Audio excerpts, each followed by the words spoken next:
Very interesting annuity bridge strategy. I just talked to these people, legends from West Virginia today, because everyone in West Virginia is crushing.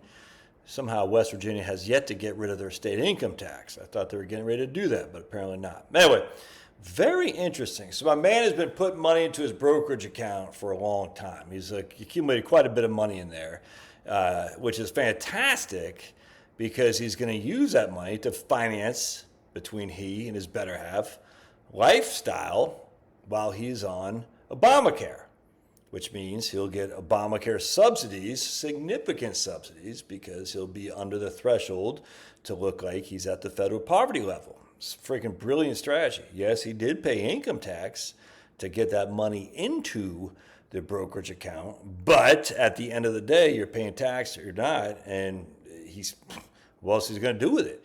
If you have an extra $50,000 a year of income that you had to pay tax on, you have to do something with it. You can spend it, or you can put it into a brokerage account. That's it, because you can't just throw it into an IRA. It doesn't work like that. You have limits on how much you can put in. Anyway, so let's just say he's accumulated. He's 60 years old.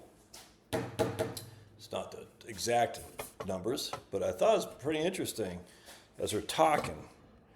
All right, so he's 60 years old. Let's say he's got $1 million in a brokerage account. And right now it's all in cash and money market accounts, all right? And we're just going to say he's making 3% a year, 3% a year. So he's getting $30,000 a year on his brokerage accounts.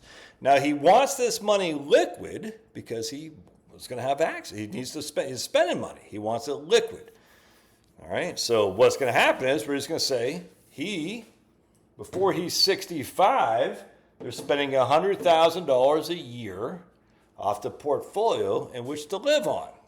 Now, he doesn't want to put it into the market because he's like, look, I might need more than that. I might need less. Well, I won't need less, but I might need more. So I want it somewhat liquid enough where I have access to it, but I don't want to lose it either. All right? And so money market works perfect for that. It's liquid enough, has access to it, can even write checks against it, but he's not going to lose it either. But his question is like, well, what if I laddered some CDs? 1, 2, 3, 4, 5-year CDs. I said, I don't think the CDs are doing it, man. I think CDs are actually paying less than the money market is. Now, the money market could go down in terms of interest. But I said, right now I don't think it's advisable because the money market is paying more. Maybe it's a CD rates change or something, that's fine. But for right now, basically we're going to say, we're pulling $100,000 a year out of the portfolio until you're 65 when you're on Medicare, and then we can start looking at Roth conversions with some of this money, not this money obviously, but his other IRA money and whatnot, and we can pay the taxes with this and all. Well, a million different things we could do. You see what I'm saying?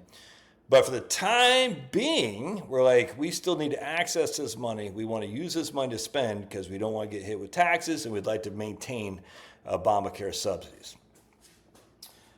But I said if you put the whole thing in a money market account, you're going to get 3%. It's going to cost you, you're going to get $30,000 a year interest, $30,000. And that right there reduces your ability to do Roth conversions on your other IRA money because you only have a limit of, just say, $55,000 a year before you get into losing some of the benefits of Obamacare, the subsidies. All right, so in this case, if you put the whole thing in a money market, you have $30,000 a year of taxable income. That reduces the amount you can do for Roth conversions because it goes against your Obamacare limits on the federal poverty level. So he said, well, what about a fixed annuity? I said, that's a pretty good idea. I looked up USAA and other fixed annuities. They're paying roughly 5% a year. You have access to 10% of that every year without penalty. All right. Now, if you are fixed annuities, the drawback is they're LIFO, last in, first out. So if you pull money out of a fixed annuity, you're going to have to pay income tax on your interest. That's just a fact. But you still have access to it. And if you take more than the initial amount, the accessible amount is only 10%, so whatever penalty on whatever you take out. So let's just say it's a 10%. No, it won't even be 10%. Let's say it's a 5% penalty on 20,000 bucks extra you took out. You know, it's whatever that, $1,000, not a big deal. But the fixed annuity is paying 5%. That's $25,000 of interest income that is not flowing back to his 1040 because it's tax deferred.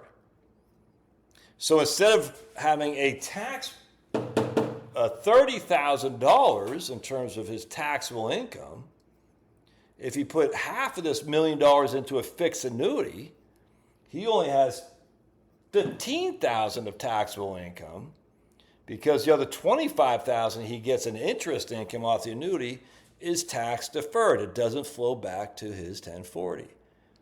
So what this does, not only does it give him obviously more interest income, and the reason it does that is because it's more aggressive, it's riskier.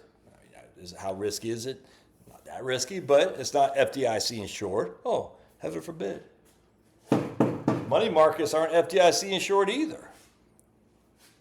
All right. Now, the annuity, you have limits on when you can tap into it. You can't write checks against it, for instance, but it has some restrictions that the money market does not, which is why you're getting a little bit more interest on it, because you are locking up your money. But he doesn't really need that money, because he has this other $500,000 he's just going to put into money market, get 3% a year.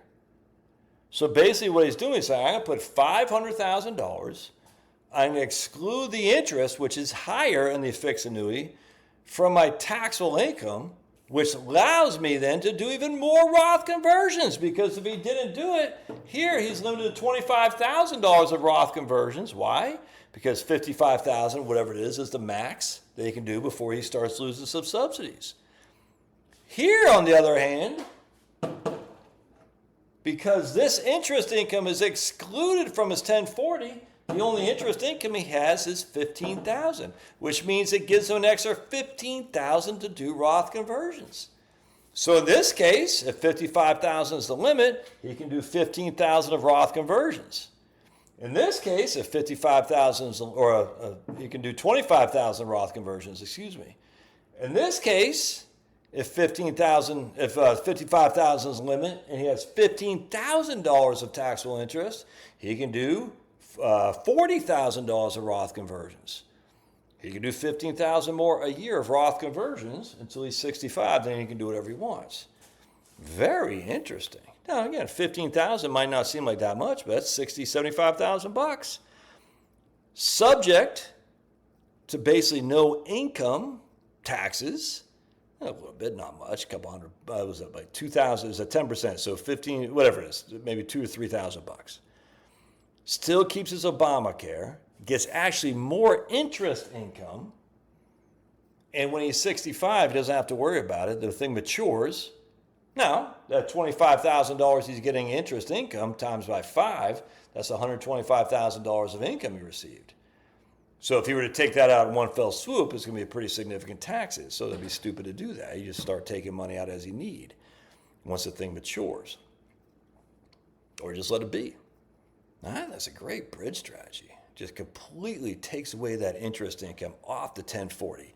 Gives you more money actually in terms of overall income that you get, that you're compounding, and allows you to do more Roth conversions while keeping your ACA premium credits. Oh man, it's a great strategy. Anyway, something to think about. All right, God bless. Smash that like button. We'll see you.